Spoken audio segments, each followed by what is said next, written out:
चलो dear students, आज हम जनरल साइंस में केमिस्ट्री पढ़ रहे हैं आप लोग। और केमिस्ट्री में आज आपको पढ़ाएंगे धातुकर्म। क्या पढ़ाएंगे? धातुकर्म। मेटलर्जी। मेटलर्जी मतलब किसी भी अयस्क से धातु का निष्कर्षण कैसे किया जाता है, वो आपका मेटलर्जी होता है। चलिए स्टार्ट करते हैं आज के टॉपिक को। देखिए, धातुकर्म। धातुकर्म क्या है? धातु में तो आप जानते हैं, कल आपको पीरियोडिक टेबल बताई थी, इसमें बताया था कि इसमें पूरा ग्रुप किया था आपको, कितनी धातुएं हैं, कौन कौन सी धातुएं हैं, कौन सी अधातुएं हैं, उसके बीच में कुछ क्या थे आपके उपधातु थे। ठीक है, धातु, अधातु और उपधातु कल आपने पढ़ लिए थे, कौन कौन है। अच्छा, अब ये धातुएं आती कहाँ से हैं? जैसे अधातुएं हैं आपकी, ठीक है, 22 अधातुएं हैं, जिसमें से 10 आपकी ठोस हैं, 11 आपकी गैस है और एक आपकी लिक्विड है। कल आपको बताया ब्रोमीन एक ऐसी अधातु है जो कि लिक्विड स्टेट में पाई जाती है। धातु में चले आप तो धातु, बाकी जो अदर तत्व हैं आपके 118 में से आप 22 निकाल देंगे, जितने बचेंगे आपके वो क्या है आपके धातु। धातुओं में सारी धातुएं ठोस अवस्था में पाई जाती हैं। कैसी पाई जाती है? ठोस अवस्था में पाई जाती है। ठीक है, केवल एक्सेप्ट Hg, मरकरी को छोड़कर, जो कि रूम टेम्परेचर पे लिक्विड होती है। अब धातुएं भी आपकी कैसी हो सकती है? सॉफ्ट हो सकती है, हार्ड भी हो सकती है। सॉफ्ट भी हो सकती है और हार्ड भी हो सकती है। कुछ धातुएं सॉफ्ट होती है। तो आपको पीरियोडिक टेबल में जैसे बताया था, एक शॉर्ट एग्जाम्पल लेते हैं, पूरी पीरियोडिक टेबल नहीं बनाएंगे। आपके एक ग्रुप बना दिए हमने, अब 1 से 18 तक है और आपकी जो आवर्त है 1 से 7 तक है। पूरे गिन के नहीं बना रहे हैं, इसको आप उस तरह से मत लेना, केवल आपको समझाने के लिए। किसी भी आवर्त में आगे इस तरह से बढ़ते हैं, बाएं से दाएं चलते हैं, वर्ग ऊपर से नीचे चलते हैं। ठीक है, जो आपका पहला ग्रुप था, दूसरा था, तीसरा, चौथा, इस तरह से आगे जाके 18 तक थे। जो पहले आपका यहाँ पे उपधातु थे, आपके बताए थे, इस तरफ की अधातु है, इस तरफ की सारी धातु है। ठीक है, जो एस ब्लॉक की धातुएं होती हैं वो थोड़ा सॉफ्ट होती है। कैसे होती है? सॉफ्ट होती है। जैसे सोडियम के बारे में सुना है आपने? सोडियम ऐसी धातु है जिसको आप चाकू से काट सकते हैं। ये धातु है, एक पहले और दूसरे ग्रुप की धातु कैसे होती है? बहुत ज़्यादा रिएक्टिव होती है। कैसे होती है?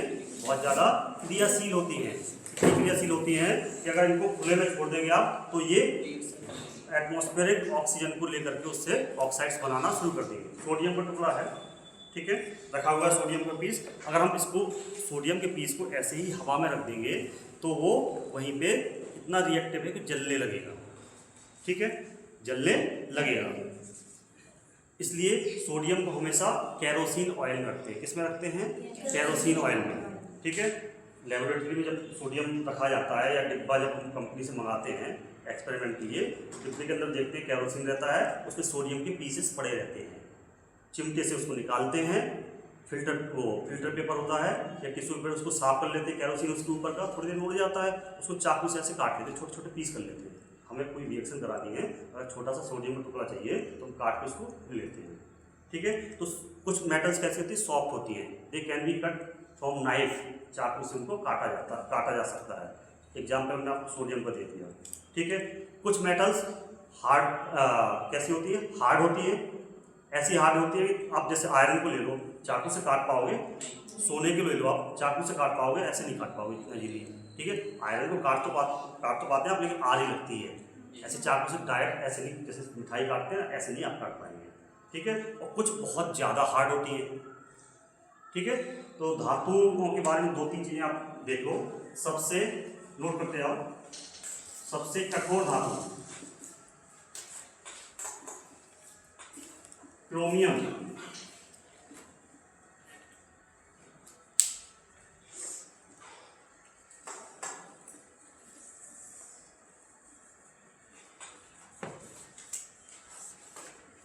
सबसे कठोर धातु क्रोमियम। ठीक है, इसको आप नोट कर लेना। चलिए आगे चलते हैं। अब चलते हैं मेटलर्जी। मेटलर्जी क्या है? अब धातुएं सब नेचर में पाई जाती हैं। किस में पाई जाती है? धातु गैस के रूप में तो है नहीं, तो सॉलिड के रूप में पाई जाएगी। सॉलिड के रूप में कहाँ पाई जाएगी? भूपर्पटी। कहाँ पे? भूपर्पटी, इसको बोलते हैं अर्थ क्रस्ट। ठीक है। अब कौन सी धातु कितनी पाई जाती है, कभी कभी ये पूछा जाता है, तो आपको एक सूत्र याद रख लेना है, अल्फीका। क्या? अल्फीका 743 743। ये क्या हो गया आपका? आप नोट कर दिया, अल्फीका। अल मतलब एल्यूमिनियम, एफी मतलब आयरन, और सी मतलब कैल्शियम। ठीक है। 7% एल्यूमिनियम पाया जाता है अर्थ क्रस्ट में, 4% आयरन, 3% कैल्शियम। ठीक है।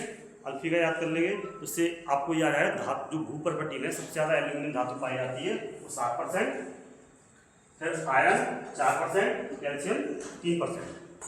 ठीक है। अब ये धातुएं किस रूप में पाई जाती हैं?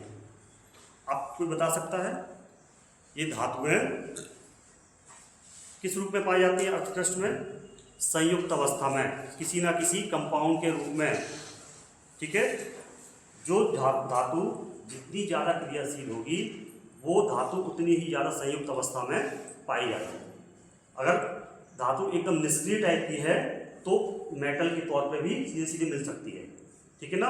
और अगर धातु क्रियाशील है तो ऑक्साइड के रूप में, सल्फाइड के रूप में, ऑक्साइड के रूप में, सल्फाइड के रूप में, कार्बोनेट के रूप में और अदर रूप में पाई जाएगी। इसको बोलते हैं खनिज। क्या बोलते हैं? खनिज। तो खनिज क्या होते हैं? प्रकृति में धातुएं खनिज के रूप में पाई जाती हैं। खनिज भूपर्पटी में ऐसे ही मिल जाते हैं। समझ में आ गया है? खनिज के बाद आता है आपका अयस्क। खनिज समझ में आ गया। खनिज तो आपने मिनरल सुने होंगे, और मिनरल्स में धातुएं होती हैं, सभी मिनरल। ठीक है। जिसका मिनरल होगा, मैग्नीज का मिनरल होगा तो मैग्नीज पाया जाएगा, आयरन का मिनरल होगा तो आयरन पाया जाएगा। जिस भी धातु का मिनरल होगा उसका एक मिनरल में 2 या 2 से ज़्यादा धातु भी पाई जा सकती है। ठीक है। अच्छा, अब चलिए अयस्क। अयस्क क्या होते हैं? खनिज तो सब है, अयस्क वो पदार्थ होते हैं, ऐसे खनिज होते हैं जिनसे धातु का निष्कर्षण आसानी से, सुगमतापूर्वक, आर्थिक रूप से अच्छा रहे, इस तरह से किया जाता है, वो आपके अयस्क कहलाते हैं। ठीक है। खनिज हैं आपके अयस्क हैं। खनिज से भी धातु मिल रही है, अयस्क से भी धातु मिल रही है। तो अयस्क से धातु जो मिलेगी आपको वो सुगमतापूर्वक आसानी से आप उसको एक्सट्रैक्ट कर सकते हैं, उसको शोधित कर सकते हैं, शोधन कर सकते हैं, प्यूरिफिकेशन कर सकते हैं। तो कहने का मतलब ये होगा सभी अयस्क खनिज होते हैं, लेकिन सभी खनिज अयस्क नहीं होते। समझ में आया आपको? नहीं आया? फिर से एक बात सुन लो, सभी अयस्क खनिज होते हैं लेकिन सभी खनिज अयस्क नहीं होते हैं। खनिज तो सब है लेकिन उसमें कुछ अयस्क है। अयस्क हमने क्यों नाम दिया? क्योंकि उनसे हम उस धातु को ज़्यादा से ज़्यादा मात्रा में सुगमतापूर्वक आसानी से एक्सट्रैक्ट कर सकते हैं। ठीक है। समझ में आ गया? एक एग्जाम्पल ले लेते हैं आपका। जैसे आपका NaCl है, कॉमन सॉल्ट है। ठीक है। ये मिलता है आपको, है। इससे सोडियम को आसानी से हम एक्सट्रैक्ट कर सकते हैं, निकाल सकते हैं। तो ये सोडियम क्या हो गया? अयस्क हो गया। और खनिज तो ये है ही। अब खनिज आपका मिक्स टाइप का भी हो सकता है, उसमें कई धातुएं हो सकती हैं, लेकिन हम धातु सुगमतापूर्वक नहीं निकाल सकते, इसलिए उसको अयस्क बोलते हैं। तो हर, इसका मतलब ये हुआ कि हर मेटल का एक पर्टिकुलर अयस्क होता है जिससे कि उसको शोधित करके सुगमतापूर्वक आसानी से हम धातु का एक्सट्रैक्शन, निष्कर्षण करते हैं। इससे क्या करते हैं? धातु का निष्कर्षण।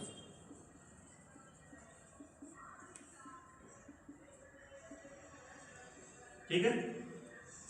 कैसे? सुगमतापूर्वक, आराम से, सुगमतापूर्वक आसानी से धातु का निष्कर्षण करते हैं, वो अयस्क कराते हैं। सारे अयस्क खनिज होते हैं। ठीक है। चलिए आगे चलें। तो धातु का आपको मेटलर्जी समझ में आ गया। मेटलर्जी क्या होती है कि किसी भी अयस्क से धातु का निष्कर्षण सुगमतापूर्वक किया जाना, वो मेटलर्जी या धातु कर्म कहलाता है। मतलब धातु का ऐसा काम करना, धातु का ऐसा काम करना कि हम उससे धातु निकाल लें और बाकी सब अशुद्धियाँ अलग कर दें।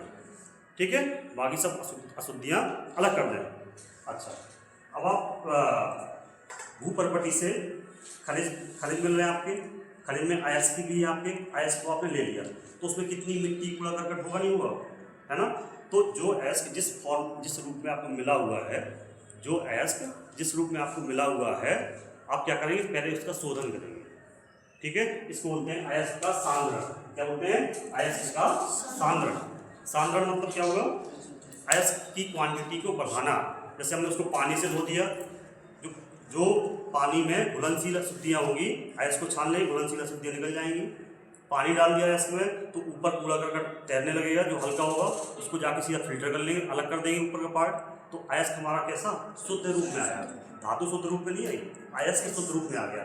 अयस्क से कूड़ा, जैसे हम आपने 1 किलो अयस्क लिया, ठीक है, 1 किलो अयस्क में आपका 700 ग्राम तो प्योर अयस्क है, ओर है, और 300 ग्राम क्या है, कूड़ा करकट है। तो आप उसको निकाल लेंगे तो 700 ग्राम आपका प्योर हो गया ना, 700 ग्राम आपका प्योर हो गया, तो उसको कहेंगे अयस्क का सांद्रण। समझ में आ गया आपको, ठीक है। अब धातुओं का धातुकरण करते हैं, बहुत सारी धातुएं हैं तो सबका अलग अलग होता है, सबका अलग अलग होता है। तो इनको डिवाइड कर दिया, उच्च अभिक्रियाशील धातुएं, मध्यम अभिक्रियाशील धातुएं और निम्न अभिक्रियाशील धातुएं। तो उच्च, सबका प्रोसेस अलग अलग होता है, सबका धातुकरण अलग अलग होता है, ठीक है। उच्च अभिक्रियाशील धातु में कौन कौन सी आती हैं आपकी, नोट कर लीजिए। Potassium, sodium, calcium, magnesium, aluminium, ठीक है। मध्यम अभिक्रियाशील धातुओं में Fe, Zn, Pb, कॉपर। निम्न अभिक्रियाशील धातुओं में Ag, Au, प्लेटिनम।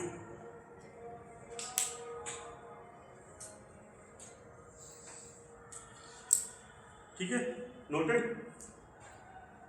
जो उच्च अभिक्रियाशील धातुएं होती हैं, ये ज्यादातर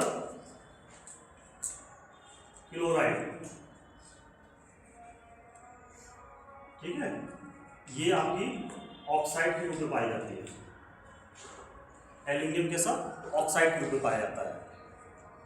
इससे धातु निकालने के लिए इनका गलित अवस्था में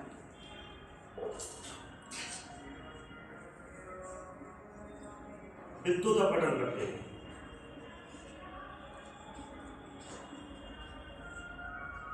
गलित अवस्था में क्या करते हैं, विद्युत अपघटन करते हैं। अच्छा, ये सपोज करो ये क्लोराइड के रूप में है आपके, ठीक है, क्या है आपके, क्लोराइड के रूप में है। KCl होगा, अगर सोडियम है क्लोराइड में NaCl होगा, CaCl2 होगा, NaCl2 होगा। एल्यूमिनियम ऑक्साइड के रूप में है तो Al2O3 के रूप में होगा, ठीक है। इनको गलित अवस्था क्यों कहा, गलित अवस्था में क्या करते हैं, विद्युत अपघटन। विद्युत अपघटन आता है आपको, प्रोसेस पता है आपको, पता है, जानते हैं, तो आगे चले, ठीक है। एक शॉर्ट आपको बता देते हैं।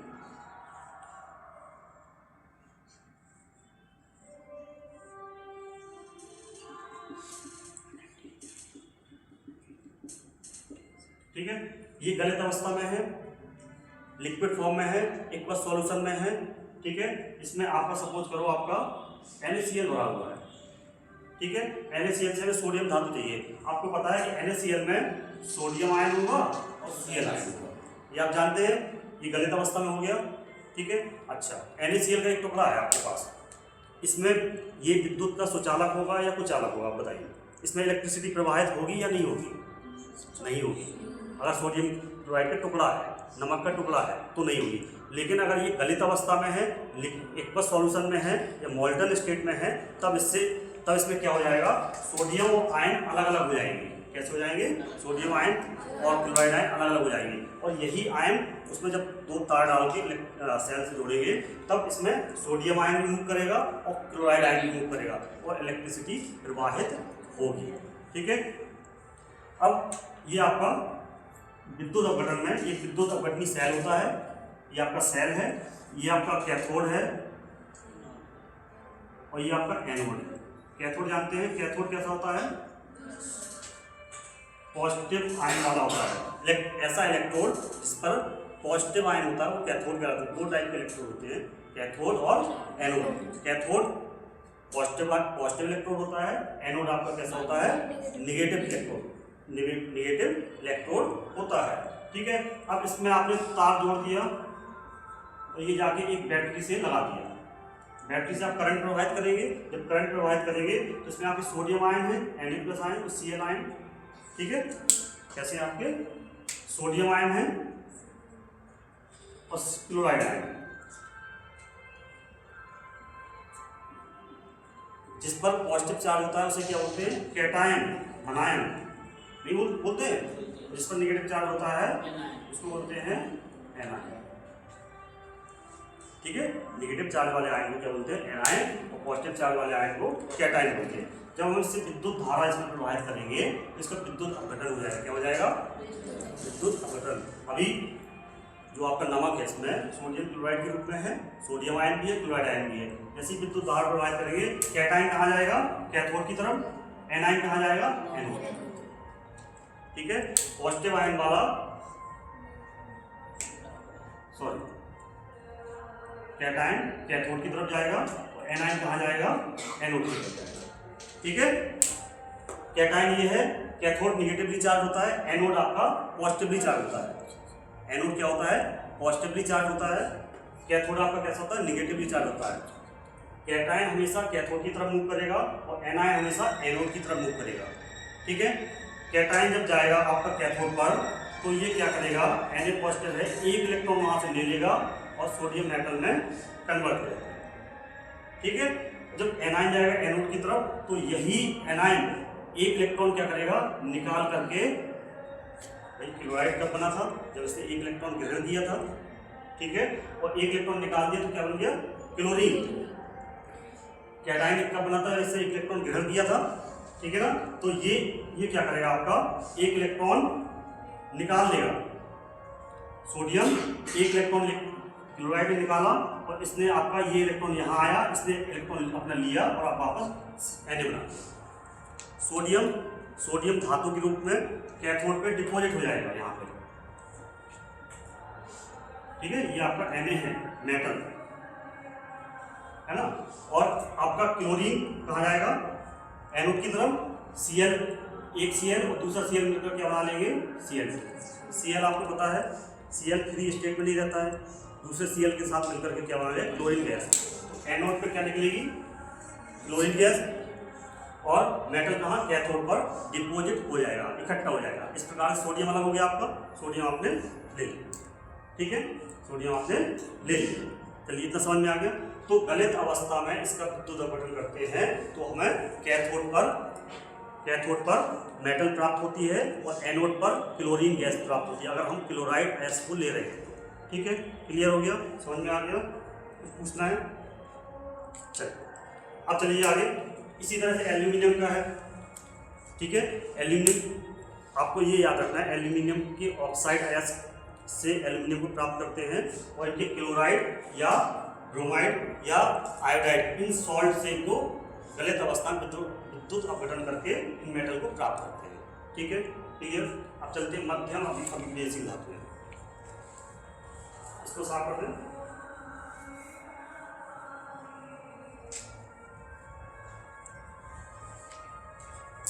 तो कैटायन कहाँ पे जाएगा आपका,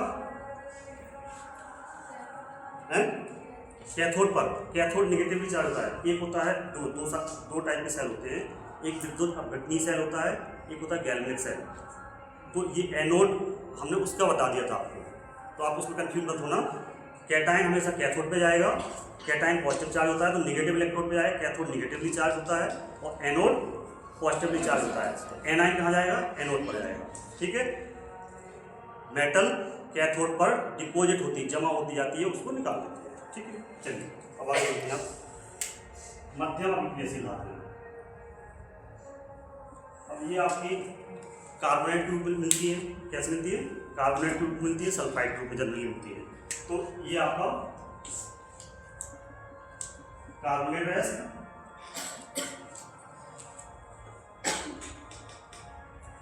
ये आपका सल्फाइड एस, ठीक है, कार्बोनेट एस और सल्फाइड एस। अब देखिए कार्बोनेट एस क्या होता है, कार्बोनेट एस ये मध्यम अभिक्रिया, पहले आपने एस का सामना कर लिया, सामना करने के बाद जो आपकी मध्यम अभिक्रियाशील धातु है वो या तो कार्बोनेट के रूप में मिल जाएंगे आपको या सल्फाइड के रूप में मिल जाएंगे। कार्बोनेट एस का जब इसको ट्रीट करते हैं तो इसका प्रोसेस होता है निस्तापन। क्या होता है? निस्तापन। इसको बोलते हैं कैल्सिनेशन। क्या बोलते हैं? कैल्सिनेशन। और सल्फाइड एस का जब ट्रीट करते हैं, प्रोसेस करते हैं, प्रक्रम करते हैं तो इसका भर्जन, इसको बोलते हैं रोस्टिंग, इसको बोलते हैं रोस्टिंग, ठीक है। इसमें क्या होता है, गलनांक के नीचे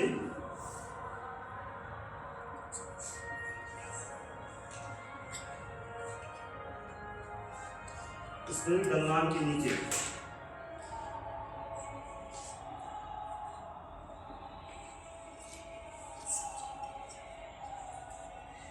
O2 के साथ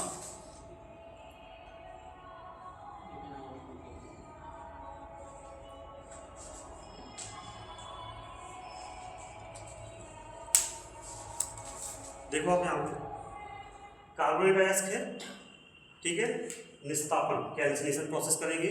कैल्सिनेशन क्या होता है? जब किसी भी कार्बोनेट एस को उसके गलनांक के नीचे मतलब आपका ऐसे गल ना पाए, उसके नीचे आप इतना हीट करते हैं कि गलनांक जैसे अगर उसका कितना है 1000 डिग्री सेंटीग्रेड है तो आप 900 तक गर्म करेंगे कार्बोनेट एस को। तो कार्बोनेट एस क्या होगा आपका, अगर कोई मेटल है इसका कार्बोनेट एस ये है, आपने इसको गलनांक के नीचे गर्म किया तो ये टूट करके क्या बनाएगा आपका मेटल का ऑक्साइड प्लस CO2 गैस होती है, ये निकल जाएगी। क्या बचेगा? धातु ऑक्साइड, धातु का ऑक्साइड बचेगा, ठीक है। अच्छा, तो कैल्सिनेशन क्या हुआ? कैल्सिनेशन या निस्तापन एक प्रक्रिया है जिसमें एस को उसके गलनांक के नीचे गर्म किया जाता है, जिससे कि कार्बोनेट एस्क धातु कार्बोनेट एस्क धातु के ऑक्साइड में परिवर्तित हो जाता है और CO2 गैस निकल जाती है। गैस तो है, निकल जाएगी, बचेगा क्या? धातु का ऑक्साइड, ठीक है। अब भर्जन क्या है आपका?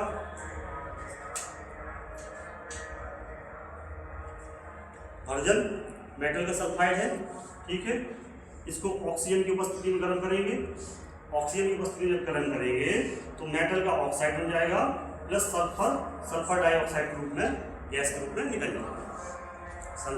सल्फर डाइऑक्साइड के रूप में गैस के रूप में निकल जाएगा, ठीक है। तो जब सल्फाइड गैस को ऑक्सीजन के साथ उसके गलनांक के नीचे गर्म करते हैं तो मेटल का ऑक्साइड मिलता है प्लस सल्फर डाइऑक्साइड गैस निकल जाती है। धातु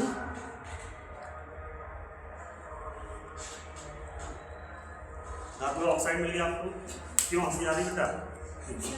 हैं? चलिए गाने आने बसते रहते हैं, चलो कोई दिक्कत नहीं।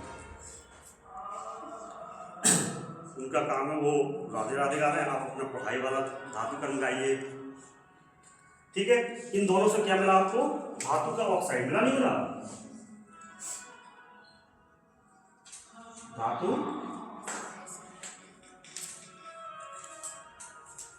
ऑक्साइड, ठीक है, धातु का ऑक्साइड मिल गया। अब धातु का ऑक्साइड क्या करेंगे, आपको यहां बता देते हैं। धातु ऑक्साइड से उसके नीचे कहां लिखेंगे, चाहे इससे मिले ऑक्साइड निस्तापन से और भर्जन से। बस आपको जैसे क्या क्वेश्चन आ सकता है, भर्जन, एक लाइन भर्जन की दे दी, एक लाइन निस्तापन की दे दी। अब कह दिया पहला प्रोसेस भर्जन है या दूसरा प्रोसेस भर्जन है, या पहला प्रोसेस निस्तापन है, दूसरा प्रोसेस क्या है? निस्तापन। जो आपको असर्शन रीजन टाइप क्वेश्चन आते हैं ना, असर्शन दे दिया आपको, ठीक है, दो स्टेटमेंट दे दिए। अब ये कहा कि पहला भर्जन है दूसरा निस्तापन है, या पहला निस्तापन है दूसरा भर्जन है, या दोनों हैं या दोनों कोई नहीं। तो आप क्या कर लोगे, अगर आपको डेफिनेशन आती है तो तुरंत आप टिक कर दोगे कौन सा भर्जन है तो क्या अंतर है, बस अंतर याद रखना है। गलनांक के नीचे गर्म करते हैं दोनों में, लेकिन एक में ऑक्सीजन के साथ गर्म करते हैं, ये भर्जन या रोस्टिंग कहलाता है। और जब गलनांक के नीचे डायरेक्ट गर्म करते हैं तो वो कैल्सिनेशन कहलाता है। कैल्सिनेशन में कार्बोनेट एसिड को ट्रीट करते हैं और भर्जन में धातु सल्फाइड को ऑक्सीजन के साथ ट्रीट करते हैं। दोनों में धातु के ऑक्साइड होते हैं, ठीक है। अब धातु ऑक्साइड है, आप देखो MO धातु का ऑक्साइड है। अब इससे हम अगर ऑक्सीजन अलग कर दें तो धातु आपकी बन जाएगी, मेटल आपको मिल जाएगी M, वही चाहिए आपको क्या चाहिए, वही चाहिए धातु। तो ये पूरा धातु का कहलाएगा आपका प्रोसेस, ठीक है। अब इस मेटल ऑक्साइड को कार्बन के साथ ट्रीट करते हैं, किसके साथ, कार्बन के साथ। तो कार्बन क्या करता है आपका, M मेटल मिल जाती है प्लस CO2 या CO2 गैस निकल जाती है आपकी, मेटल मिल गई आपको, ठीक है। ये क्या मिल गई आपको, धातु। तो धातु ऑक्साइड का क्या करते हैं, कार्बन के साथ अपचयन करते हैं। क्या करते हैं, कार्बन के साथ अपचयन करते हैं। अब देखो आप यहाँ पे कार्बन है, कार्बन ने ऑक्सीजन को लिया, CO2 बना लिया। इसकी बैलेंसिंग पे मत जाना, बैलेंसिंग करना चाहो तो बैलेंसिंग कर सकते, लो ये होगी बैलेंसिंग, ठीक है। कार्बन ने क्या किया, इस धातु ऑक्साइड को अपचयन कर दिया और खुद क्या हुआ, ऑक्सीकृत हो गया। ऑक्सीजन का योग ऑक्सीकरण, ऑक्सीजन का योग ऑक्सीकरण, और ऑक्सीजन यहाँ से हट रही है, इसका क्या हुआ, अपचयन। तो धातु का क्या हुआ, ऑक्साइड के कार्बन के साथ अपचयन किया आपने, क्या मिल गई आपको, धातु। फिर धातु का शोधन कर लेते हैं, ठीक है। जो छोटी मोटी अशुद्धियाँ होती हैं तो आपको प्योर धातु मिल जाती है, समझ में आ गया। अच्छा, अब आइए निम्न अभिक्रियाशील धातु में।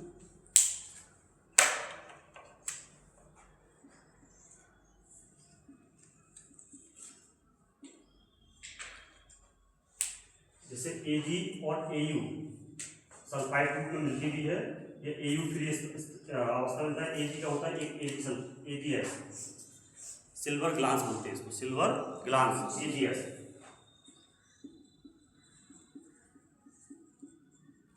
Silver glass AgS। एक होता है सिल्वर का AgCl, इसको बोलते हैं हॉर्न सिल्वर, ठीक है। जो निम्न अभिक्रियाशील धातुएं होती हैं वो या तो सल्फाइड अल्फाइड ग्रुप में पाई जाएंगी या फिर फ्री अवस्था में भी पाई जाती है। कैसी, फ्री अवस्था में, ठीक है।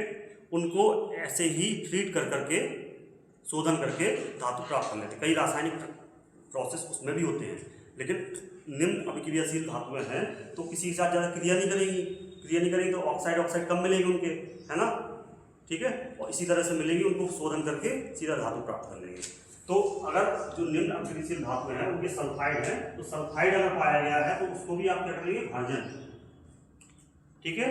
और भर्जन के बाद आपका धातु ऑक्साइड मिलेगा और उसका प्रोसेस करके आप धातु प्राप्त कर लेंगे, ठीक है। मेन चीज आप इससे क्वेश्चन देखा गया है, ज़्यादा आता है कार्बोनेट एसिड पे, विस्थापन पे, भर्जन पे, और ये धातु ऑक्साइड का अपचयन किसके द्वारा होता है, कार्बन के द्वारा होता है। चलिए, तो ये हो गया आपका धातु का। तो हमने आपको ये बताया कि कुछ धातुएं अति क्रियाशील होती हैं, कुछ मध्यम क्रियाशील होती हैं, कुछ आपकी कैसी होती हैं, निम्न क्रियाशील होती हैं। तो इस क्रियाशीलता के आधार पर धातुओं की एक सक्रियता श्रेणी, क्या सक्रियता श्रेणी बनाई गई है, जिसमें सबसे सक्रिय धातु को सबसे ऊपर रखा गया है और निम्न सक्रिय धातु को नीचे की ओर रखा गया है। मतलब ऊपर वाली धातु नीचे वाली धातु से ज़्यादा क्रियाशील होती है और उनके क्रियाशीलता के घटते हुए क्रम में रखा गया है इसको, उसको बोलते हैं सक्रियता श्रेणी। चलिए इसको साफ करना, प्रॉब्लम बहुत कर लीजिए होगा। तो मेथोडोलॉजी आपकी क्लियर हो गई।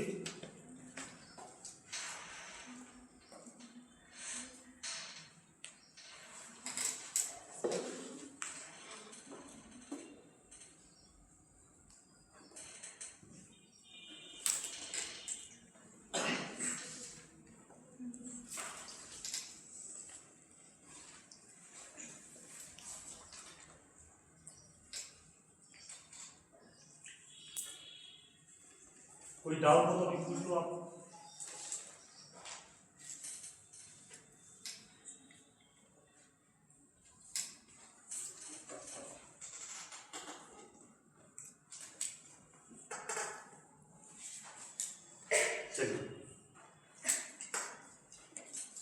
क्या बता रहे हैं आपको, सक्रियता इसको बोलते हैं एक्टिविटी सीरीज। क्या बोलते हैं, ये किसकी है, मेटल्स की। ठीक है, लिखते जाइए आप। पोटेशियम, सोडियम, कैल्शियम,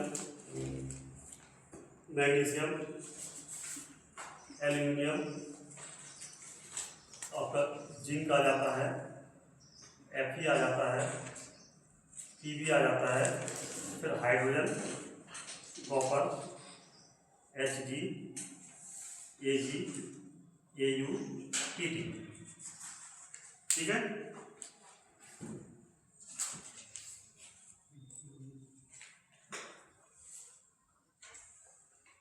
क्लियर हो गया आपको। अब देखो आप, ये यहां लिखो अभिक्रियाशीलता।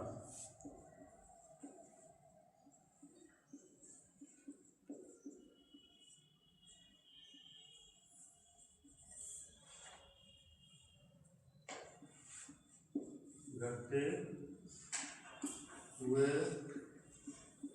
क्रम में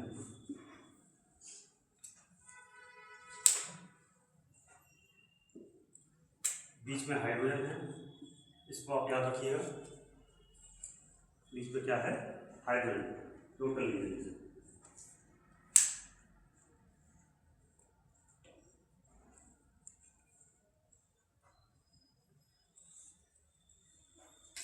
चलिए नोट कर लिया होगा। जैसे हमने ये कहा, ये है आपकी अभिक्रियाशीलता, एक्टिविटी सीरीज है। ठीक है, इसको आप कुछ भी बना के कना का मांगे अल जेडन करके कुछ भी बना सकते हैं और याद कर सकते हैं। आपको दो पार्ट में डिवाइड कर लेना है इसको, एक तो जो हाइड्रोजन के ऊपर धातुएं हैं और एक जो हाइड्रोजन के नीचे धातुएं हैं। ये थोड़ा सा एक्टिव भी है, ये बहुत कम एक्टिव है। ये कैसी है, बहुत कम एक्टिव है। प्लेटिनम तो ऐसे ही प्लेटिनम के रूप में पाई जाती है, कम सॉल्ट बनते हैं उसके। ठीक है, प्लेटिनम सबसे ज़्यादा महंगी धातु है, गोल्ड से भी ज़्यादा महंगी धातु है प्लेटिनम। ये प्रेसियस मेटल, बट बहुत कीमती धातु है, गोल्ड से भी ज़्यादा कीमती धातु है, और बहुत ज़्यादा कैसी है, इनएक्टिव है। इसके वायर बनाए जाते हैं, इजीली ये ऑक्सीडाइज नहीं होती, इजीली ऑक्सीडाइज या ऑक्सीकृत नहीं होता है। ठीक है, हाइड्रोजन के ऊपर जितनी भी धातुएं हैं, ये धातुएं अम्लों के साथ क्रिया करती है। किसके, अम्लों के साथ। आप नोट करते हैं,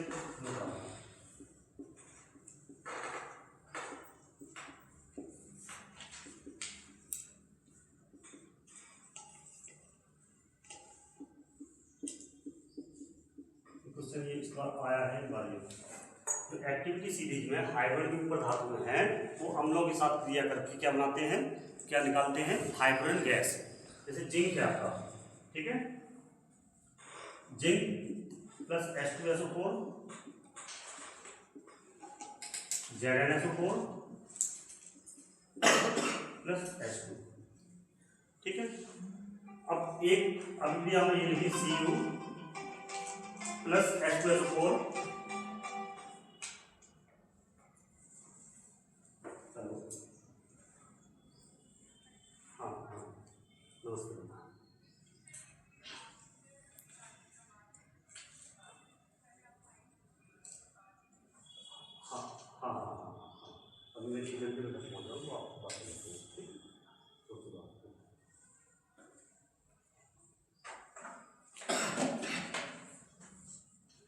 Cu plus H2SO4 CuSO4 plus H2, दो रिएक्शन लिखिए मैंने आपको। ठीक है, आपको पता है जिंक हाइड्रोजन की सक्रियता श्रेणी ऊपर है, और अभी हमने आपको बताया कि ये वो ऐसी मेटल जो हाइड्रोजन के ऊपर है, वो अम्लों के साथ क्रिया करके हाइड्रोजन गैस निकालती है। नीचे वाली गैस, नीचे वाली मेटल H2SO4 या अम्लों के साथ क्रिया करके हाइड्रोजन गैस नहीं निकालती है। तो ये कॉपर कहाँ है, हाइड्रोजन के नीचे, तो ये रिएक्शन कैसी है, गलत है आपकी। कभी इस तरह के रिएक्शन लिख के आए तो आप समझ जाइए गलत है, और इस तरह के रिएक्शन लिख के आए ये रिएक्शन सही है। ठीक है, क्लियर हो गया आपको। हैं। अच्छा, अब चलिए आप आगे एक्टिविटी सीरीज याद रखिएगा। इनके जितने भी गुणधर्म होते हैं मेटल के, पोटेशियम सबसे ज़्यादा एक्टिव मेटल है। आपको 2-3 मेटल दे दिए हमने, आपको ए दे दिया, ठीक है, Ca दे दिया, Cu दे दिया, गोल्ड दे दिया। इनको बढ़ती हुई क्रियाशीलता के क्रम में लगाइए जल्दी से, 1 मिनट लगेगा आपको। भले ही आप देख के लगाइए, आपको याद तो रहेगा। क्रियाशीलता के बढ़ते हुए क्रम में, ठीक है, मतलब आप ग्रेटर देन और लेस देन इनका साइन का यूज करके क्रियाशीलता के बढ़ते हुए क्रम में हमेशा आगे लगाएंगे ना। सबसे पहले सबसे एक्टिव मेटल कौन सी आपकी, पोटेशियम है, फिर उससे कम है Ca है, उससे कम है Cu है, उससे कम है Au है। ये हो गया बढ़ते हुए क्रम में, ठीक है। ऐसा क्वेश्चन अगर दिया हुआ है तो आप पहचान जाएंगे, अगर लगाने के लिए कहा है, ऑप्शंस दिए हैं तो भी आप पहचान जाएंगे, ठीक है। चलिए आप चलते हैं।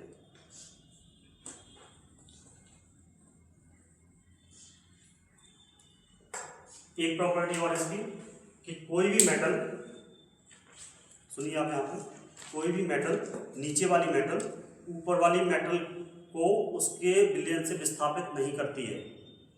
ऊपर वाली मेटल नीचे वाली मेटल को उसके विलयन से विस्थापित कर देती है। एक example, Zn plus CuSO4 gives ZnSO4 plus Cu, ठीक है। एक रिएक्शन ये है, Cu plus ZnSO4 gives CuSO4 plus Z, ठीक है। ऊपर वाले रिएक्शन में आप ये देख रहे हैं, ये किस प्रकार की रिएक्शन है, रासायनिक अभिक्रिया है, बताइए आपको। ये कैसी है, विस्थापन अभिक्रिया, सिंपल। इसी में अगर हम एक सॉल्ट और ले लें, मतलब इसका भी सॉल्ट ले लें, जिंक नाइट्रेट कर दें, तो वो डबल डिस्प्लेसमेंट रिएक्शन हो जाएगी, है ना। विस्थापन अभिक्रिया बताया था। ये क्या कर दिया, जिंक ने कॉपर को विस्थापित कर दिया, यहाँ कॉपर ने जिंक को। अब सक्रियता श्रेणी में जिंक का स्थान कहाँ है, ये है आपका, कॉपर का स्थान कहाँ है, ये है। जिंक ऊपर है और कॉपर नीचे है। हमने बताया जिंक कॉपर को उसके विलयन में विस्थापित कर सकता है, लेकिन कॉपर जिंक को उसके विलयन में विस्थापित नहीं कर पाता है। तो ये रिएक्शन आपकी सही है और ये रिएक्शन आपकी गलत है। एक सॉल्यूशन आपका ये है आपका, ठीक है, इसमें जिंक का रॉड पड़ा हुआ है, आपको बताया था, इसमें कॉपर का रॉड पड़ा हुआ है। सपोज करिए ये आपका क्या है, कॉपर सल्फेट है, CuSO4। तो इसमें जिंक की रॉड है, तो जिंक धीमे धीमे यहाँ आने लगेगा और कॉपर इसमें जाने लगेगा। आपको बताया था कॉपर सल्फेट का विलयन कैसा होता है, नीला।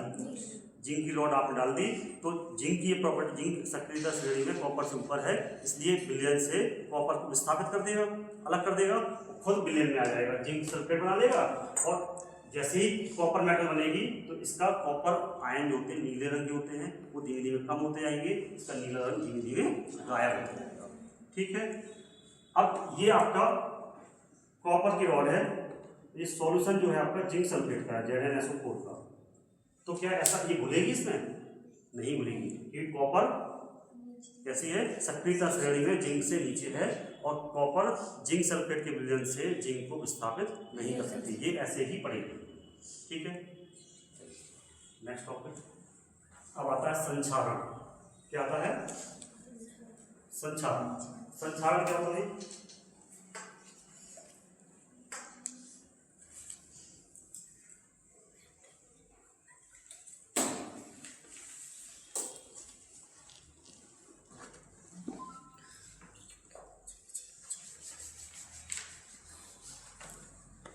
संक्षारण।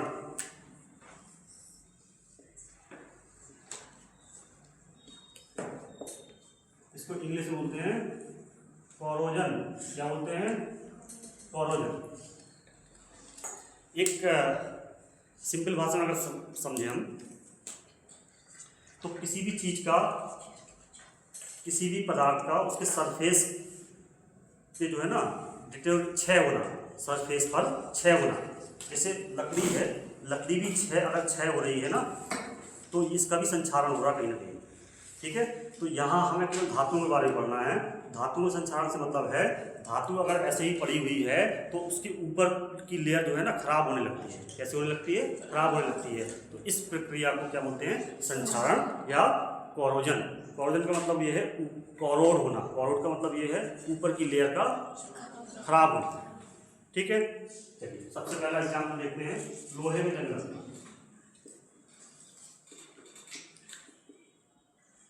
जब आपको भौतिक परिवर्तन और रासायनिक परिवर्तन बताए थे ना, तो क्या बताया था कि जंग लगना ये क्या है? रासायनिक क्रिया है। मतलब ये आयरन का रॉड आपका पड़ा हुआ है, आपने इसके एग्जाम में बताने की जरूरत नहीं है। आप इतना देखते हैं सरिया आपके घर में पड़ा होगा, कहीं भी आप दिख जाएगा, उसमें पहले जंग लग गई है।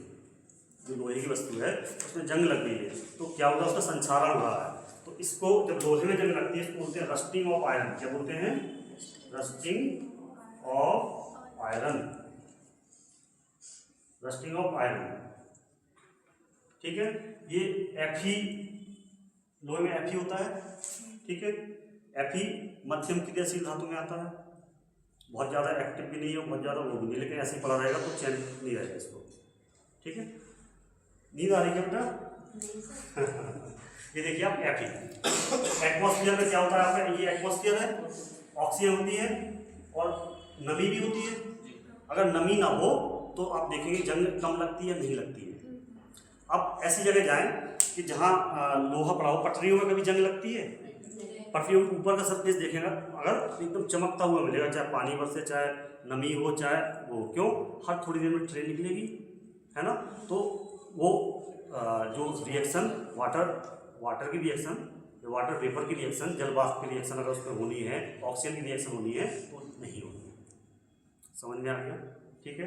लेकिन अगर ऐसे ही पड़ा रहे तो ये नमी धीमे धीमे एब्जॉर्ब करता रहेगा, आयरन इससे धीमे धीमे स्लो रिएक्शन से। कैसे स्लो? ऐसा नहीं कि आज रख दिया कल जंग लग जाएगी, आज रख दिया कल जंग लगेगा, ऐसा तो नहीं होगा ना। कुछ टाइम बाद लेकिन देखेंगे कि मोर्चा लग गया, घर में कहते हैं ना, बहुत कॉमनली कहते हैं मोर्चा लग गया इसमें, इसको मत छू। अगर छू लिया तो क्या हो जाएगा? छूने से नहीं होगा। अगर लग गई आपकी, यहाँ पे जहाँ पे चुभ गई है वहाँ की रक्त जो वाहिकाएं होती फट जाती हैं, ब्लड आ जाता है। ब्लड में जब जंग लग जाती है, ब्लड में जंग नहीं लगती, मतलब ब्लड में जब रस्टिंग का पार्ट लग जाएगा तो एक बैक्टीरिया होता है टिटनिस का बैक्टीरिया होता है। टिटनिस एक बीमारी है, बैक्टीरिया डेवलप हो जाएगा। और टिटनिस एक बहुत ही भयंकर बीमारी है जिसमें जो क्या करता है, पूरा स्पाइनल कॉर्ड को खराब कर देता है। स्पाइनल कॉर्ड को खराब करके सीधा ब्रेन में चला जाता है और डैमेज कर देता है। मतलब शरीर टेढ़ा मेढ़ा हो जाता है। कैसा? टेढ़ा मेढ़ा, हड्डियाँ जैसे घूम जाती हैं, इस तरह से हो जाता है। तो उस मरीज को बचाना मुश्किल होता है, इसलिए कहते हैं अगर कुछ लग गया है लोहे का तो आप टिटनिस का इंजेक्शन लगवा लें। और इतना ज़्यादा इफेक्टिव नहीं होता है वो, लेकिन अगर किसी को हो गया तो फिर बचने के चांस बहुत कम हो जाते हैं। टिटनिस में बचने के चांस बहुत कम हो जाते हैं। एक है रेबीज का वायरस होता है, आप जानते हैं, अभी इतने केस आए आपने पढ़े होंगे। कुत्ता काट लेता है, ठीक है, तो उसको तो जाके तुरंत जैसे काटा, घाव को पहले साफ करो, अच्छे से साफ पानी से धो उसको, फिर तुरंत डॉक्टर के पास जाओ बिना डिले किए हुए। क्योंकि एक बार बैक्टीरिया अंदर घुस गया, पनप गया, अंदर जा कर के डेवलप कर गया तो सीधा ब्रेन में पहुंचता है। और एक बीमारी होती है हाइड्रोफोबिया। क्या होती है? हाइड्रो का मतलब क्या होता है? कहीं भी हाइड्रो आए मतलब पानी से रिलेटेड है। पायरो एक शब्द होता है, पायरो का मतलब क्या होता है? आग, जलना या हीट, ठीक है ना। पायरो मतलब हीट और हाइड्रो मतलब पानी। तो उसमें हाइड्रो मतलब पानी और फोबिया मतलब डर। फोबिया मतलब डर, तो पानी से डर लगने लगता है उसको, पानी जैसे दिखाएंगे तो दूर भागेगा, ठीक है। तो इसको कभी भी इस तरह की घटना हो तो तुरंत आप डॉक्टर के पास जाइए, रेबीज का इंजेक्शन लगवाइए। सबसे पहले वैक्सीनेशन होता है इसका, वैक्सीन लगती है वो लगवा दीजिए, तो चांसेस ना के बराबर हो जाते हैं, ठीक है। चलिए अब अपन चलते हैं, अभी प्रॉब्लम चल रहा है लोहे में जंग लगना, रस्टिंग ऑफ आयरन। तो आयरन पड़ा हुआ है, वाटर वेपर से रिएक्ट कर लेगा, ऑक्सीजन के साथ रिएक्ट कर लेगा, तो ये कंपाउंड बना लेता है Fe2O3.XH2O। ये आयरन का ऑक्साइड है, आयरन का ऑक्साइड है, और ये साथ में डॉट XH2O उसमें इन्वॉल्व रहते हैं। एक्स की संख्या थोड़ा बहुत घटती बढ़ती रहती है, मतलब फिक्स नहीं रहती है, इसलिए XH2O लिख दिया जाता है। आप तो समझ गए, अगर H2O लगा हुआ है तो इसने जंग पकड़ ली है, ऊपर की लेयर धीमे धीमे कॉरोड होना, अंदर तक कॉरोड होना शुरू हो जाएगी, है ना, रस्टिंग उसमें शुरू हो जाएगी। ठीक है, अब रस्टिंग को कैसे बता सकते हैं हम? इसमें क्या करते हैं, हम ऐसा कॉन्टैक्ट बनाते हैं कि एटमॉस्फेयर का कोई इफेक्ट आए ना, एक लेयर बनाते हैं, पेंट कर दिया हमने, है ना, इसका अस्तर बोलते हैं ना, है ना, वो लगा दिया आपने, तो वो नमी को मतलब ये लेयर जो है ना आपने कोटिंग कर दी इस पर, एटमॉस्फेयर से कोई कांटेक्ट नहीं इसका, तो ये तब तक बची रहेगी। पेंट कर दिया आपने, ऑयल लगा दिया आपने, ठीक है ना वो हवा को अंदर आने देगा, ना पानी को अंदर, मॉइस्चर को अंदर आने, नमी को अंदर आने देगा, ना ही उसमें जंग लगेगी। ठीक है, और एक प्रोसेस होता है गैल्वेनाइजेशन, नोट कर लो इसको,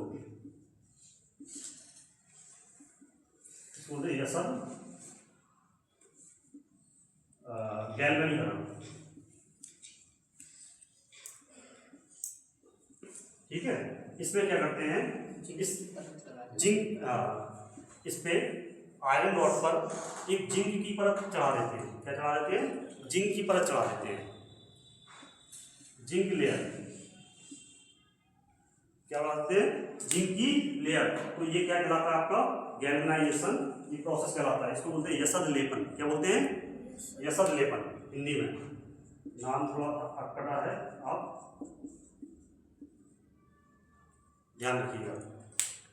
लोहे पर जिंक की परत जब चढ़ा देते हैं तो इस प्रोसेस को गैल्वेनाइजेशन या गैल्वेनीकरण बोलते हैं या यसद लेपन बोलते हैं।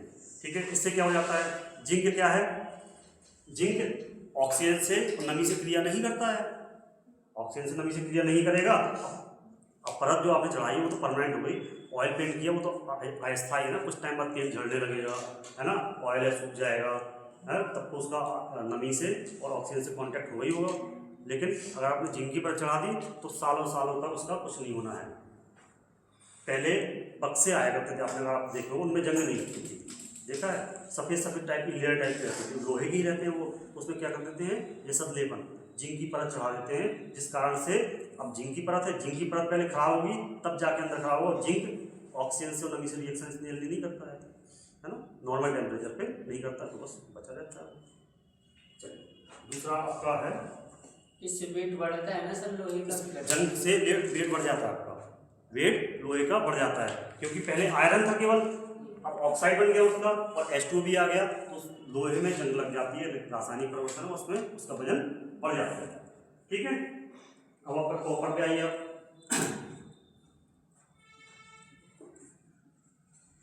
कॉपर, तांबा। तांबा अगर एटमॉस्फेयर में रखा रहता है तो एटमॉस्फेयर में तो सब गैसें होती है, CO2 भी होती है ना, थोड़ा सा ये ऑक्सीडाइज हो जाता है और इस पर ग्रीन कलर की परत चढ़ जाती है तांबे की। देखा आपने? तांबे का रखा पुराना हो गया अगर तो हरी हरी हल्की हल्की परत चढ़ जाएगी, तो इसको बोलते हैं कॉपर कार्बोनेट। क्या बोलते हैं? Copper carbonate. ठीक है, ऑक्सीजन की एटमॉस्फेयर की, वातावरण की CO2 को एब्जॉर्ब करके ये क्या बना लेता है? कॉपर कार्बोनेट, उसकी ग्रीन कलर की परत चढ़ जाती है।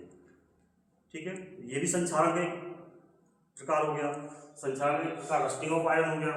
तीसरा क्या है? आपने सिल्वर देखा है ना, चांदी, है ना, चांदी अगर वातावरण रख दी जाए तो कैसी पड़ जाती है? काली पड़ जाती है। क्यों?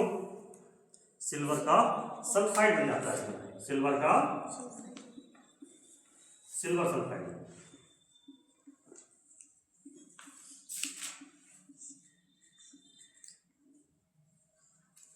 सिल्वर सल्फाइड बनने के कारण इस पर काली काली परत जम जाती है। ठीक है, अब ये S किस रूप में आ जाता है? SO2 से आ जाता है या किसी और चीज़ से आ जाता है। सल्फर मतलब सल्फर के ऑक्साइड्स रहते हैं वातावरण में, और तो कहीं आएंगे, H2S भी रहती है थोड़ा बहुत, उसको भी एब्जॉर्ब कर सकता है। तो कुल मिला के बनता क्या है आपका? सिल्वर सल्फाइड, जिससे कि काली पड़ जाती है। ठीक है, तो आपको ये तो याद रहेगा कि चांदी का कालापन सिल्वर सल्फाइड के कारण होता है, कॉपर का हरापन कॉपर कार्बोनेट के कारण होता है, लोहे का जंग लगना Fe2O3.H2O रस्टिंग ऑफ आयरन कहलाता है। ठीक है, चलिए इतना हो गया, आपको क्लियर हो गया। चले आगे, है ना। चलिए अब चलते हैं आपको मिश्र धातु है।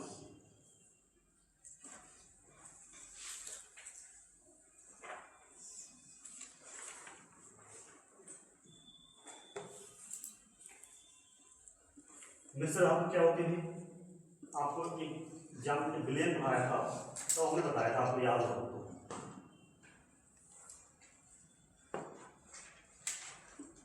मिश्र धातुएं, मिस्र एक क्या है, कंट्री है ना। तो अब ये बात समझ ले, मिस्र में जो धातुएं मिलती है वो मिश्र धातुएं होती है। मिश्र मतलब मिक्सचर से है यहाँ पे, किससे, मिक्सचर से। और मिक्सचर कैसा होगा आपका, होमोजीनियस। कैसा होगा, होमोजीनियस। ठीक है, यूनिफॉर्म। समझ में आ गया। तो मिश्र धातु क्या होती है, एक विलयन का प्रकार होगी, है ना।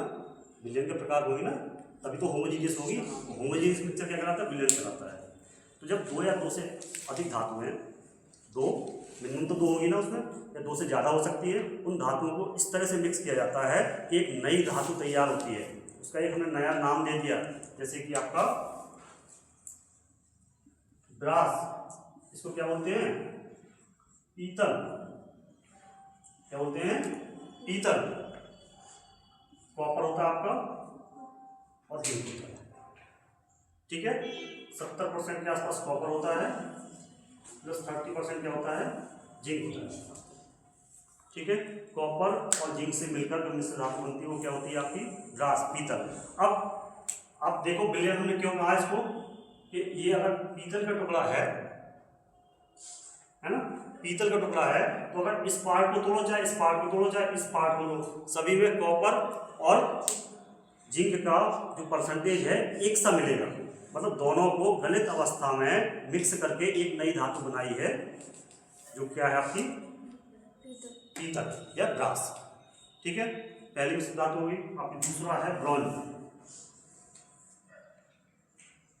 इसको बोलते हैं कांसा। क्या बोलते हैं, कांसा। ठीक है, पीतल का उपयोग कहाँ होता है, बर्तन बनते हैं पीतल के, है ना, पीतल की भी मूर्तियाँ भी बनती है। अच्छा, कांसा, इसमें होता है copper plus tin, copper plus tin. ठीक है, अब कैसे याद रखो इसको, ऐसे याद रख सकते हो, कांटा। कैसे याद रख सकते हो, कांटा। टा से क्या हो गया, कॉपर, और टा से क्या हो गया, टिन हो गया आपका। समझ में आ गया। तीसरी है सोल्डर।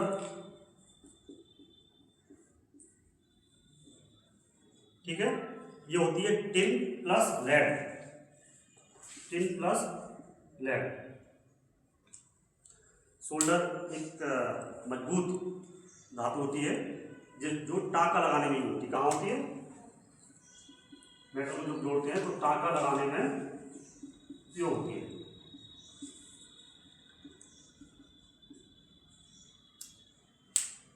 ठीक है, फिर आपका आता है आपका जर्मन सिल्वर।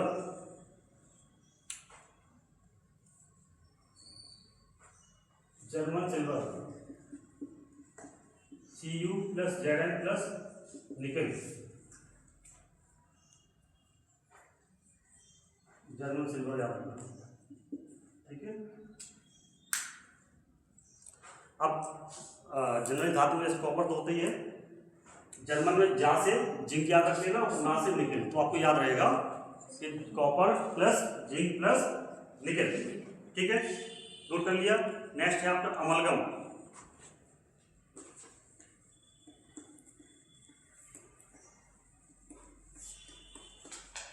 अमलगम क्या होते हैं,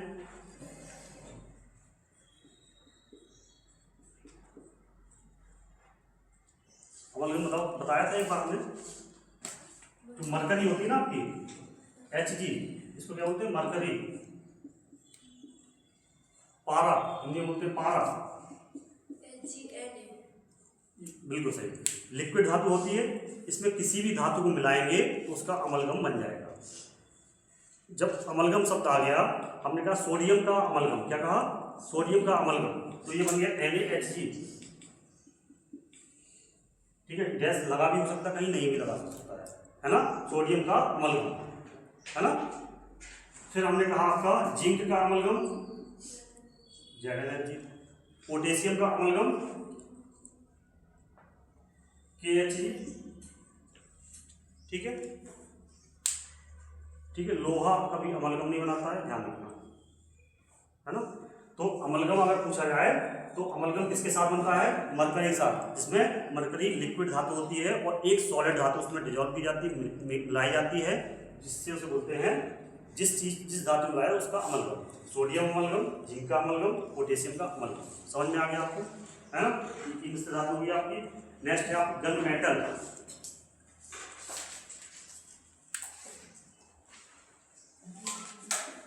क्या होता है, Cu plus Zn plus tin, Cu plus Zn plus tin. ठीक है, मेटल का टिन, ध्यान रखोगे। कॉपर जिंक होता है, ये कॉपर जिंक आपको पीतल में बताया था, उससे याद रख लो। पीतल के साथ इसको गन मेटल, गन मेटल क्या बनते हैं आपके छोटे मोटे पार्ट बनते हैं, मेटलिक पार्ट होते हैं, गन मेटल के होते हैं। कई बार नाल वाल बनाने में यूज किया जाता है इसको। ठीक है, अमलगम ज़्यादातर ये कैटलिस्ट की तरह काम करते हैं। ठीक है, ये आपकी मिश्र धातु है। चले आगे,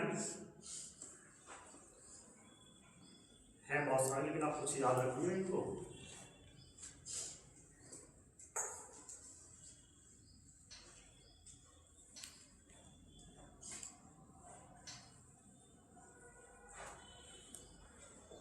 चलिए, तो आपने आज क्या क्या पढ़ लिया, मिश्र धातु में हो गई आपकी, और ये मेटल्स का अयस्क का सांद्रण वगैरह हो गया आपका।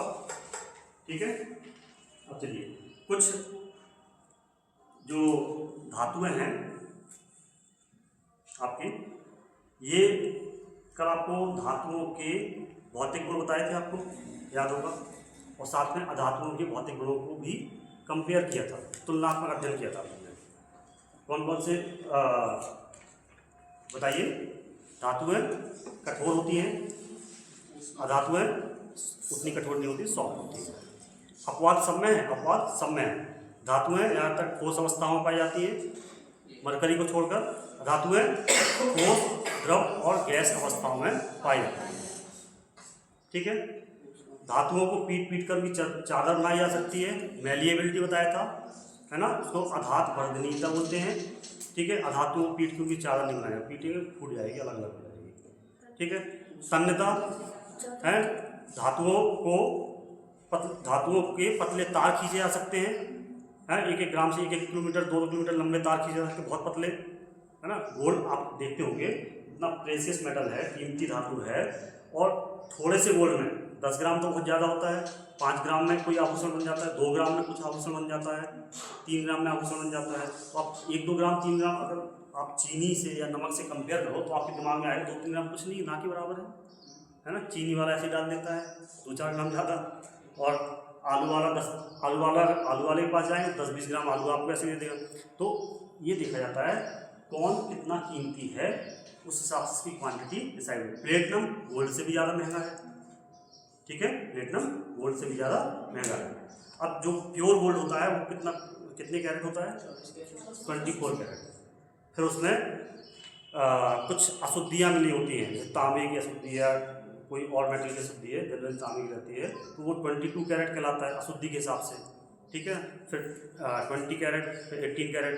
जो आपके ऑर्डिनरी गोल्ड थोड़ा सा सॉफ्ट मेटल होती है, तांबा मिलाने से कठोर बन जाती है, तो तभी उसके आभूषण बन पाते हैं। अगर बिल्कुल सॉफ्ट मेटल बनाएंगे तो आपका कहीं आपने पहना वो पिचक जाए, वो खराब भी हो सकता है। तो थोड़ा सा हार्डनेस बनाने के लिए उसमें तांबा वगैरह कुछ मिलाया जाता है, अदर मेटल्स मिलाए जाते हैं।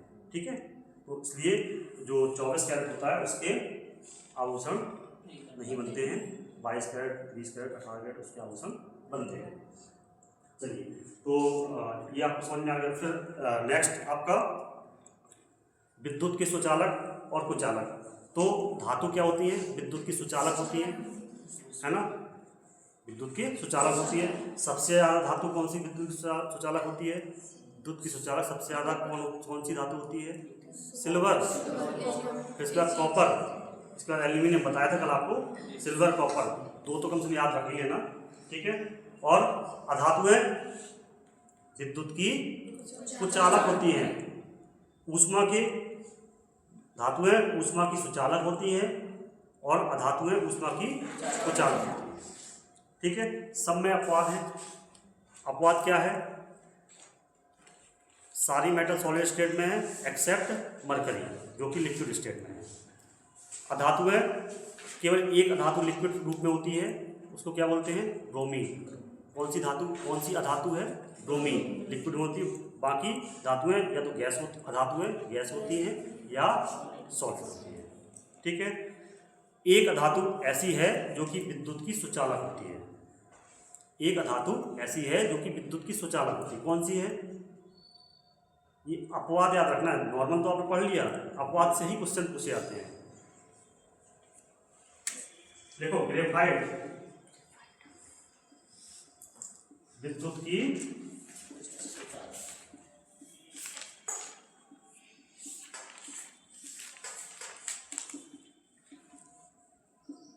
ग्रेफाइट क्या होता है?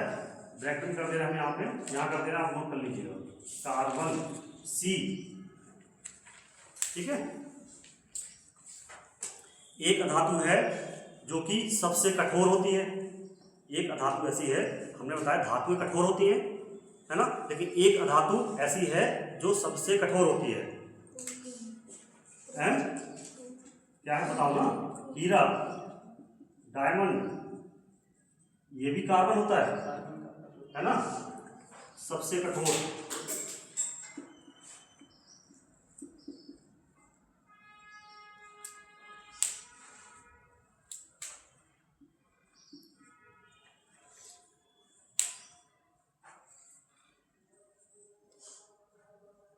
यहाँ मेटल में आपने मरकरी लिक्विड लिख लिया होगा, ठीक है। बस ये हो गया आपका। चले आगे, तो ये आपके इस तरह हो गए। चलिए अब चलते हैं आपका कुछ अधातुओं के बारे में।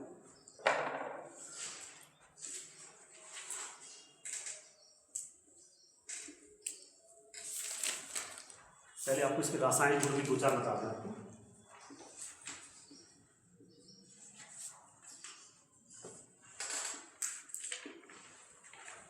धातुएं मेटल एम है, ठीक है, और धातु एक्स है, नॉन मेटल, ठीक है। धातुएं ऑक्सीजन के साथ क्रिया करके क्या बनाती है? ऑक्साइड। क्या बनाती है? ऑक्साइड। सोडियम के साथ क्रिया करेंगी, सोडियम ऑक्साइड बनाएंगी। पोटेशियम के साथ रिएक्शन करेंगे, पोटेशियम ऑक्साइड बनाएंगे। कैल्शियम के साथ रिएक्शन करेंगे, कैल्शियम ऑक्साइड बनाएंगे, ठीक है। एल्यूमिनियम के साथ क्रिया करेंगे, एल्यूमिनियम ऑक्साइड बनाएंगे। तो अधातुएं, ठीक है, ये आपकी धातुएं हैं, ये आपकी अधातुएं हैं। धातुएं ऑक्सीजन के साथ क्रिया करके ऑक्साइड बनाती है और धातुएं भी ऑक्सीजन के साथ क्रिया करके क्या बनाते हैं? ऑक्साइड बनाते हैं, ठीक है। क्लोरीन का ऑक्साइड बनता है ना। नाइट्रोजन के ऑक्साइड बनते हैं, जानते हो? नाइट्रोजन के ऑक्साइड जो होते हैं आपके NO, ये नाइट्रस ऑक्साइड, ये नाइट्रोजन का ऑक्साइड है NO2, ठीक है। एक होता है N2O, एक क्या होता है? N2O। इसको क्या बोलते हैं? Nitrous oxide. क्या बोलते हैं? Nitrous oxide. इसको क्या बोलते हैं? Laughing gas.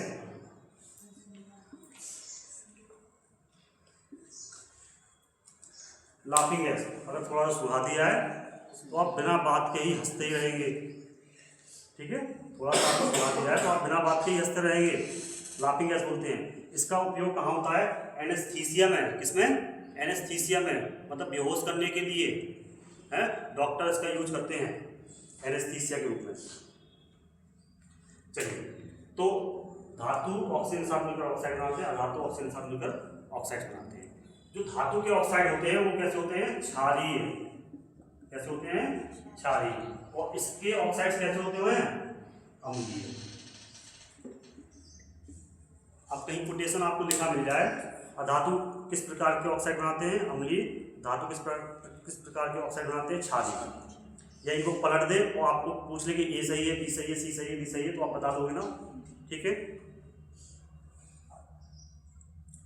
कुछ धातुएं ऐसी होती हैं जिनके ऑक्साइड उभयधर्मी बनते हैं।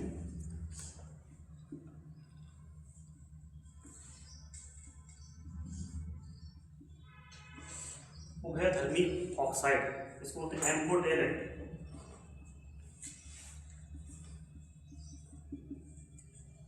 Amphoteric oxides. ठीक है। ये दो एग्जाम्पल लिख लो, Al2O3 जिंक ऑक्साइड, ये आपके उभयधर्मी ऑक्साइड्स हैं। ठीक है। उभयधर्मी ऑक्साइड्स हैं। स्टॉप राइटिंग, पहले सुन लो आप। धातुओं के ऑक्साइड क्षारीय होते हैं, धातुओं के ऑक्साइड अम्लीय होते हैं। आपको पता है अम्ल और क्षार आपस में क्रिया करते हैं, तो इनके ऑक्साइड्स आपस में क्रिया करते हैं।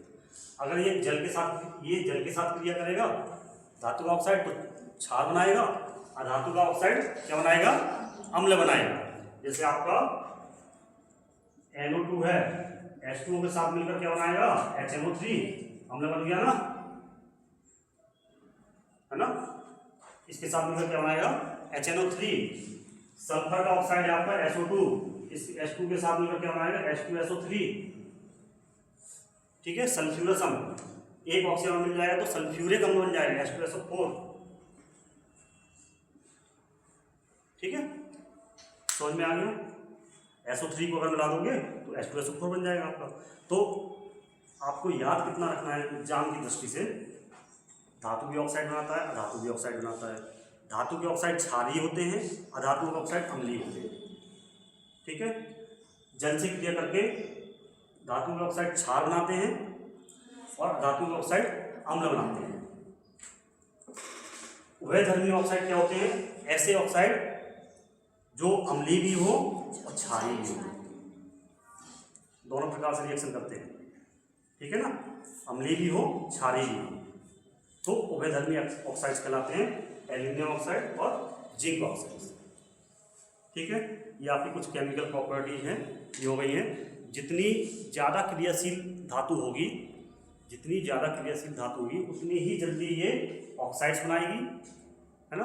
अब ये कहो, आपने क्रियाशीलता देखी है, सबसे नीचे कौन था? प्लेटिनम का ऑक्साइड बहुत आसानी से नहीं बनता है, ना बनेगा। ठीक है ना, बनेगा। लेकिन आप देखिए सोडियम है तो बहुत जल्दी ऑक्साइड बना लेगा। तो धातु की क्रियाशीलता के ऊपर निर्भर करता है, चलिए, एक गोल्ड जो मेटल होती है आपकी, एक चीज़ और सुन लीजिए। अब तो मिक्स चीज़ें हैं। Au गोल्ड होता है, जानते ना, गोल्ड, सोना, महंगी धातु है, कीमती धातु है। ठीक है। इसी सोने के चक्कर में लोगों के मर्डर्स हो जाते हैं, छिनैती हो जाती है। गले में चैन पहने, महिलाएं पहने, और उनको छुड़ाने वालों को दर्द थोड़ी होता है, तो कान में झपट्टा मारा, मोटरसाइकिल में बैठे छीन के ले गए, और जब तक बेचारे अपना कान पकड़ेंगे उससे वो भाग जाएंगे। ठीक है। इस तरह से होते हैं। चलिए, सोना के बारे में क्या है? जो धातुएं कम क्रियाशील हैं, सुनिए आप ध्यान से, मैं क्या बताना चाह रहा हूँ आपको। जो धातुएं कम क्रियाशील हैं वो जल्दी घुलती नहीं है। उनको घोलने के लिए एक्वा रेजिया का यूज किया जाता है। एक्वा रेजिया, अम्लराज, नोट लिख लो इसको, अम्लराज पूछा जाता है क्वेश्चन में, इसको बोलते हैं aqua regia.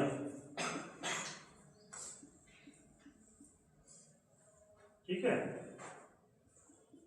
HCl plus HNO3 3:1।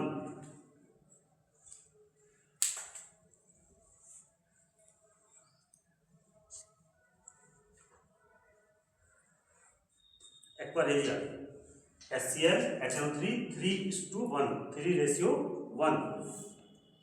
ये बहुत इंपॉर्टेंट है, आप याद रखें। जब एक्वा रेजिया में कितने अम्ल होते हैं? 2 अम्ल होते हैं, हाइड्रोक्लोरिक अम्ल और नाइट्रिक अम्ल। नाइट्रिक अम्ल ये है, नाइट्रिक अम्ल का फॉर्मूला आपको पता है ना, अच्छा, HNO3।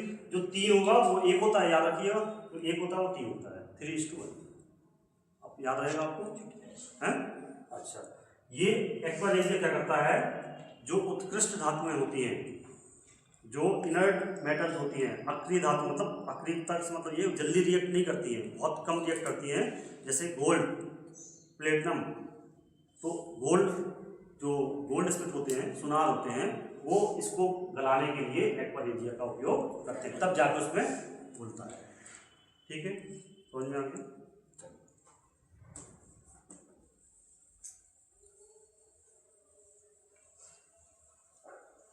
अब चलते हैं आप अध्यात्म में। तो आपका टाइम लगभग हो गया है। अध्यात्म की स्टार्टिंग की जाए, कुछ आपको और पूछना हो तो आप बताइए।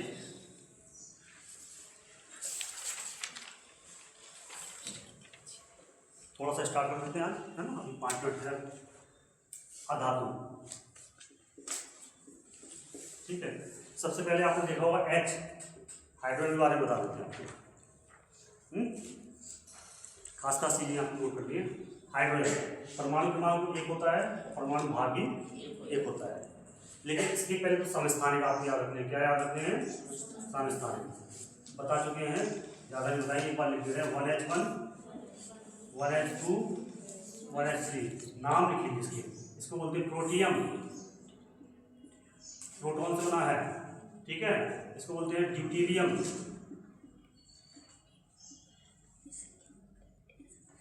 इसको बोलते हैं ट्राइटियम,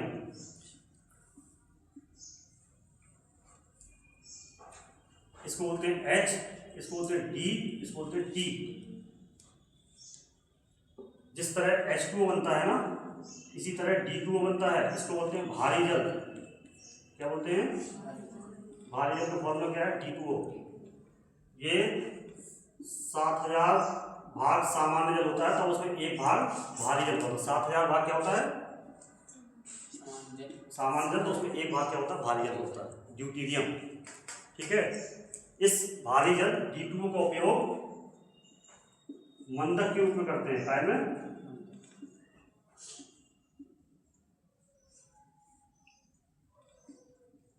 नाभिकीय रिएक्टर में उपयोग करते हैं।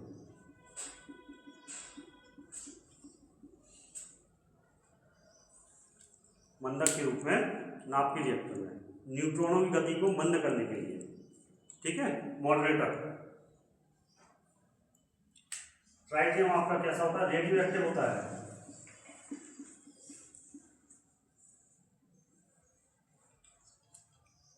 कैसा होता है? Radio active.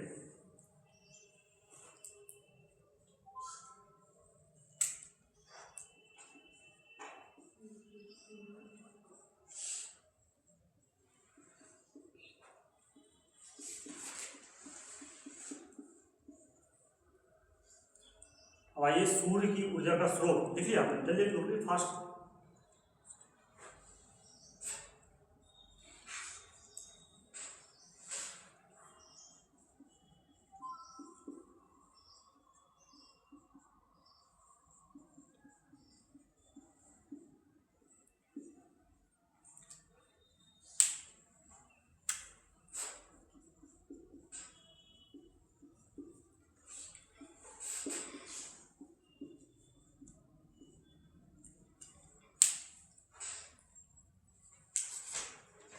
सूर्य की ऊर्जा का स्रोत क्या होता है? Hydrogen plus helium.